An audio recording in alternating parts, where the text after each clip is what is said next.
What's up, guys? I am Powerbomb Pixie, your ringside bestie, serving up wrestling analysis with extra sparkle.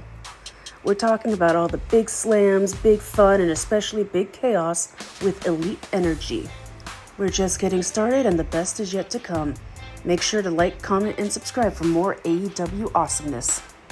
So today we are going to be talking about the one, the only, the AEW World Champion, Jon Moxley.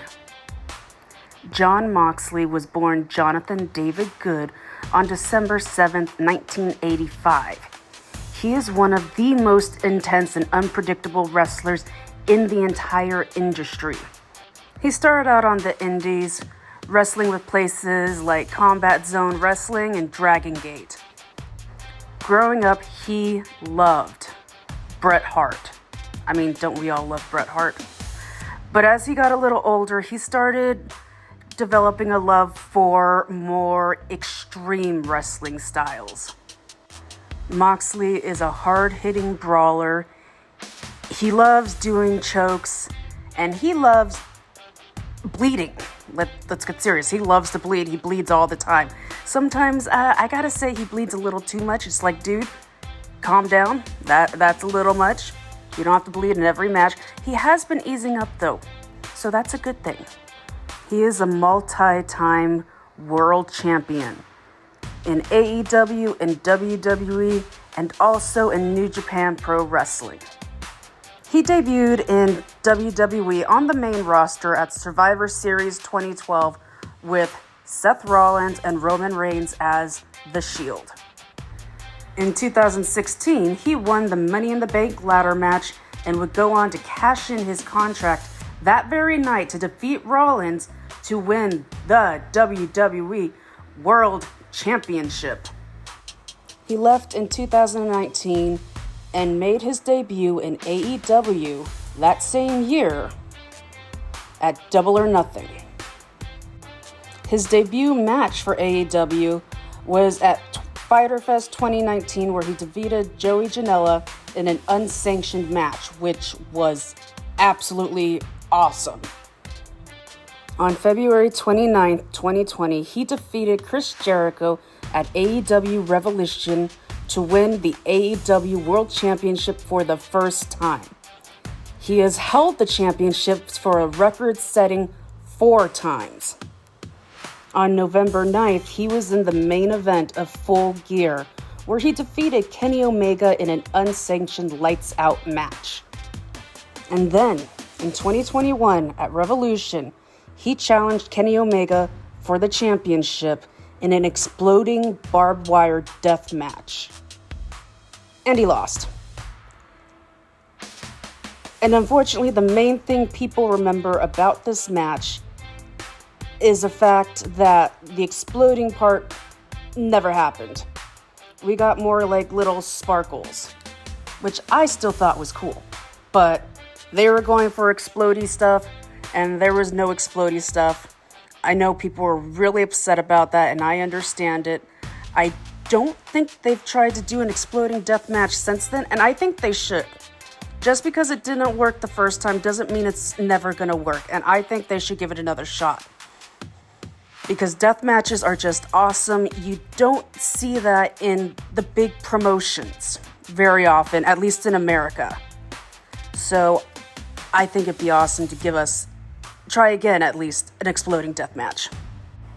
Since being in AEW, he's been in 2 big factions. The first one was the Blackpool Combat Club with Bryan Danielson, Wheeler Yuta, Claudio Castagnoli, and for a while, William Regal. That was a great faction. Bryan Danielson is one of my all-time favorite wrestlers, but it didn't last. After Danielson won the World Championship, the rest of the Combat Club decided to turn on him and try to kill him with the plastic bag. And when that happened, I was literally like, oh my God, I was screaming. I really was, because I'm like, don't hurt Danielson. Don't do it, man. But they did. And then they kind of morphed into the Death Riders. So the Death Riders were Wheeler Yuta, Claudio Castagnoli, Marina Shafir, and Pac. We haven't seen Pac for a while. I don't know if he's injured or not. I probably should have looked that up, but I didn't. That's my bad. Bad Llama Pixie. Do better.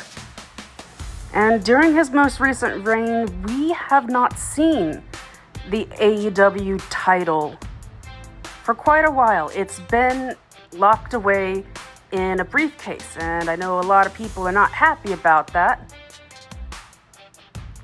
Hopefully we'll see it soon. If possibly at All In, if Hangman Adam Page wins the title, which I'm really hoping for. I'm a big Hangman fan. Maybe we'll finally see the title again. I don't know. I don't like it being hidden because that is a beautiful title. That is a beautiful belt. We want to see it. He's held belts in many promotions over his very long career. But most notably, he held the IWGP United States Championship and the IWGP Championship. The top one, the big one, which was so awesome. He's also won a lot of awards. He was named the PWI Wrestler of the Year in 2020 and ranked number 1 of the top 500 single wrestlers in the PWI 500 in 2020. On top of that, he was named the PWI Most Popular Wrestler of the Year in 2014, 2015, and 2022. That was just a brief little history of his career. Let's get into his more personal, real life, the real Jon Moxley, the real Jonathan Good. He considers himself a loner and a minimalist.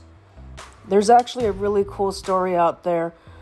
When he was roommates with Big Cass, now known as Big Bill, when he was in WWE, after he got promoted to the main roster, he ended up leaving thousands of dollars of merchandise where they were staying. And he just told Big Bill, just give it to charity or something.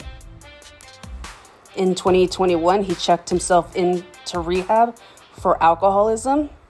We give him major props for that. And he actually returned to wrestling only 3 months later. And I remember when that happened, he came and he looked amazing. I don't know if he had lost weight or buffed up or something, but I could tell a difference in him immediately. He's been in a couple movies too. His first one was in 2015 in a movie called 12 Rounds 3, Lockdown. In 2016, he had an unaccredited cameo in the WWE film Countdown. And then in 2020, he appeared in the film Cage Fighter, Worlds Collide. In 2021, he published an autobiography just called Mox.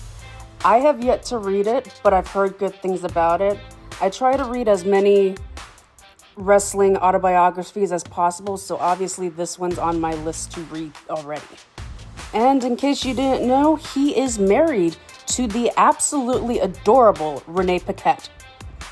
When I heard that, I thought it was kind of weird. I'm like, she's so cute and adorable. He's so tough and grr. It sounded like a weird combination. But they always say opposites attract, so I think it's awesome. They have a little bebe. And as far as I know, they are very happy together, which I am very happy for them. So yeah, that was a little history of Jon Moxley. Give you a little knowledge. He will be competing in AEW's All In 2025 against Hangman Adam Page to defend his AEW World Championship, and I am so looking forward to this match. Both men are absolutely incredible in the ring, and this match is going to be amazing. So yeah, thanks for hanging out. Tell me how I did. I'm trying a new format. I'm trying the voiceover thing. Tell me if it's good. Tell me if it's not. I am open to criticism at all times. Check me out on socials. I'm very active on TikTok at PowerbombPixie. Say hi anytime, like, comment, and subscribe. Tell me what you think of Jon Moxley in the comments below.